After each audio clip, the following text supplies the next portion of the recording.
Hai semuanya, ketemu lagi bareng Mihu di sini. Oh ya, kali ini Mihu akan membawakan alur cerita Donghua yang berjudul Battle Through the Heaven. Mihu mengingatkan sekali lagi ya bahwa konten ini full spoiler.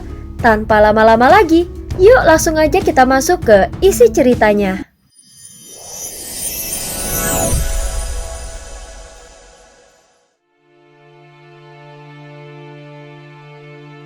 Melanjutkan dari kisah sebelumnya.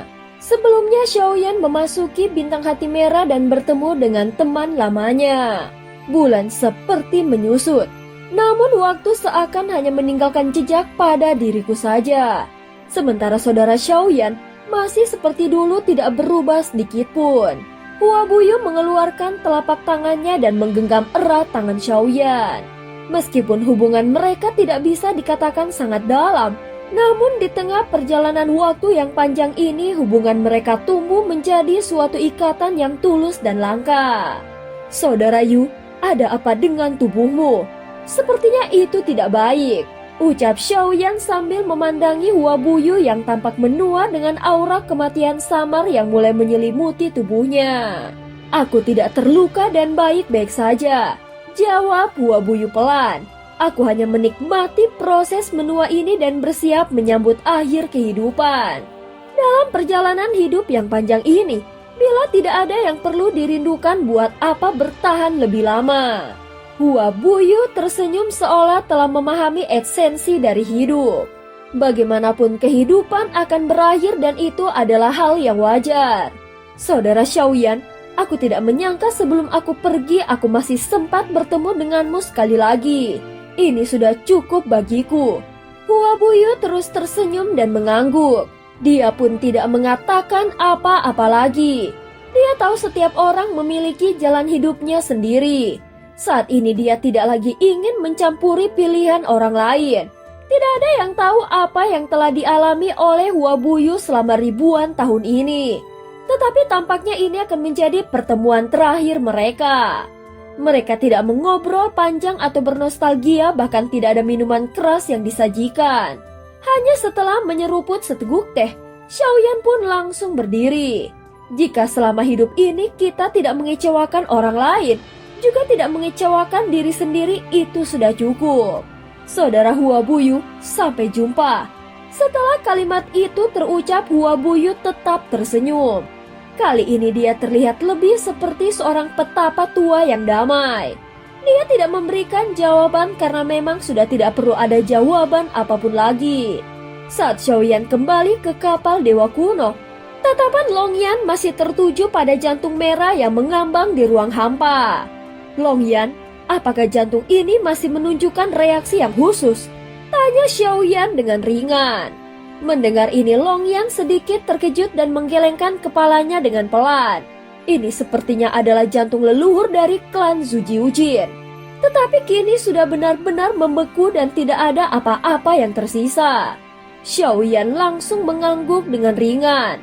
Pasukan Taisu di Kampan Laut Barat tidak akan begitu saja membiarkan jantung yang mengandung kekuatan luar biasa seperti ini tetap ada. Namun entah bagaimana, Hua Buyu bisa selamat. Tetapi jelas jantung ini pun pernah mengalami usaha penghancuran yang kejam. Xiaoyan tidak lagi meraung. Dia segera mengarahkan pandangannya dan kekuatan jiwa ilusinya mulai aktif. Seolah menjadikan dirinya sebagai mata yang bisa melihat seluruh samudra kehampaan sehingga memperluas kekuatan jiwanya secara tidak terbatas. Seketika sebuah pusaran muncul dan kapal Dewa Kuno pun masuk ke dalamnya. Saat mereka keluar, mereka sudah berada di pinggiran kehampaan Laut Barat. Kecepatannya tidak lagi bisa dibandingkan. Apa yang dilakukan Xiaoyan bukan sekedar kecepatan, melainkan penyesuaian posisi langsung melalui jiwa ilusi. Di sistem bintang sensi ini, tidak ada aturan yang menghalangi pergeseran semacam ini. Karena itulah aku bisa berpindah dengan cara ini. Tetapi perpindahan seperti ini sangat menguras kekuatan jiwaku. Xiaoyan bergumam dengan pelan. Ini adalah perpindahan paling jauh yang pernah dia lakukan. Setelah selesai, dia langsung merasakan pusing yang luar biasa. Bahkan jiwanya terasa sedikit nyeri dan ini adalah batasnya.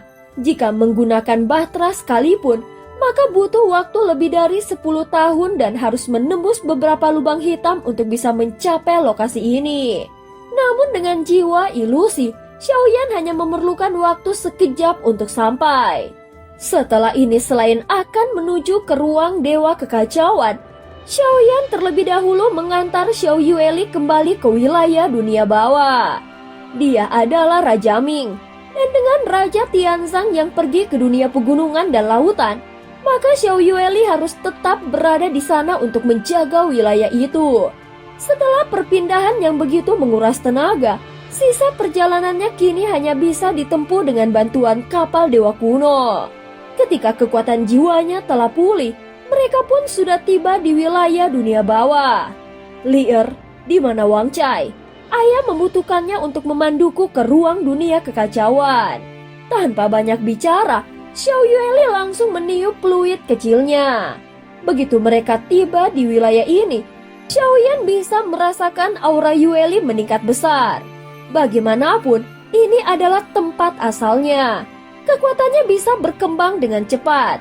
Dia pasti akan datang secepat mungkin. Ayah, tunggu sebentar. Xiao Yueli berkata dengan bangga. Saat ini kapal dewa kuno mengambang di atas wilayah dunia bawah. Tempat ini sangat berbeda dari wilayah kehampaan Laut Barat.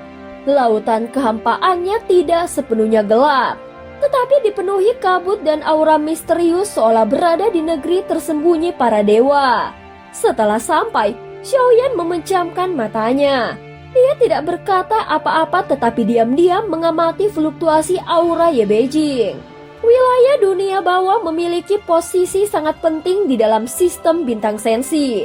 Bahkan bisa dibilang sebagai pusat dari segalanya. Membawa orang luar ke tempat ini sebenarnya sangat beresiko. Namun tujuan mereka kali ini bukanlah ke alam dewa kuno, melainkan menuju ruang dewa kekacauan, sebuah tempat yang menyerap seluruh benda terapung dari dunia sensi. Entah berapa lama waktu telah berlalu, dari balik kabut kehampaan, sebuah cahaya terang meluncur dengan kecepatan luar biasa dan auranya menggetarkan. Cahaya itu tidak terhalang oleh kapal dewa kuno sehingga dia langsung meluncur menuju Xiao Yueli. Begitu hampir mendekat, Yueli langsung menyambutnya dengan satu tendangan tajam.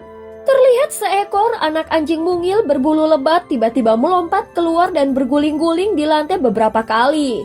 Sebelum dengan cepat kembali berlari ke arah kaki Xiao Yueli. Dia menjulurkan lidahnya sambil memandangi kaki Xiao Yueli dengan mata penuh kasih sayang. Ekor buntungnya bergoyang-goyang dengan semangat dan terlihat sangat bahagia.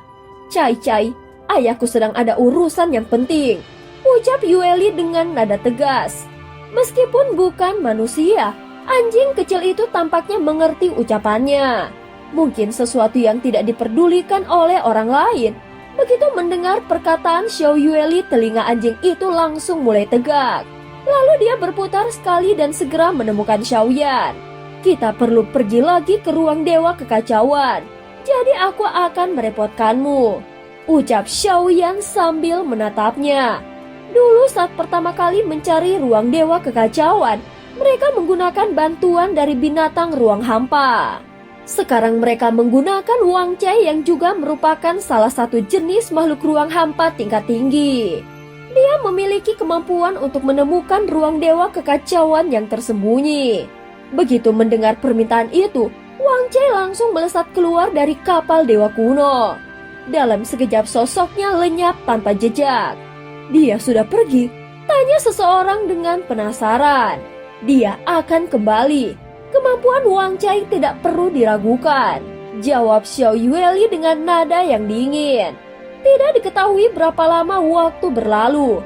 Wang Cai akhirnya kembali lalu berubah menjadi kilatan merah panjang yang menembus daerah langit. Wang Cai. Dia mengeluarkan suara lolongan khas yang hanya bisa dimengerti oleh Xiao Yueli dan Xiaoyan. Ayo kita ikuti dia. Selesai berteriak, Wang Cai pun mengulurkan cakarnya ke depan menunjukkan arah yang harus diikuti oleh kapal dewa kuno. Dengan bantuan Wang Cai, mereka hanya memakan sedikit waktu untuk menemukan ruang dewa kekacauan. Pada akhirnya mereka tiba di sebuah dataran tulang yang seolah-olah telah dilupakan oleh waktu. Di sana terdapat 9 rantai besar hitam yang mengikat sesuatu, dan di depan mereka masih berdiri 9 kepala makhluk ruang hampa purba. Di atas dataran tulang itu, 3 huruf besar terpahat dengan jelas. Ruang Dewa Kekacauan. Meskipun ini adalah kali kedua Yueli datang ke tempat ini, namun suasananya tetap dipenuhi dengan nuansa misterius. Meskipun kekuatannya sekarang telah jauh lebih hebat dibandingkan sebelumnya, saat tiba di tempat ini dia masih merasakan perasaan sungkan dan hormat yang mendalam. Segera kapal Dewa Kuno pun masuk ke dalam dan langsung menghilang. Di balik dataran tulang itu, ada pintu masuk yang sebenarnya dari ruang Dewa Kekacauan dan merupakan sebuah pusaran ruang kecil. Hanya setelah masuk ke dalam, mereka benar-benar tiba di tempat yang sebenarnya. Dan cerita pun berakhir. Terima kasih udah dengerin Mihu dari awal sampai akhir ya. Please jangan lupa untuk like, comment, and subscribe. Sampai jumpa.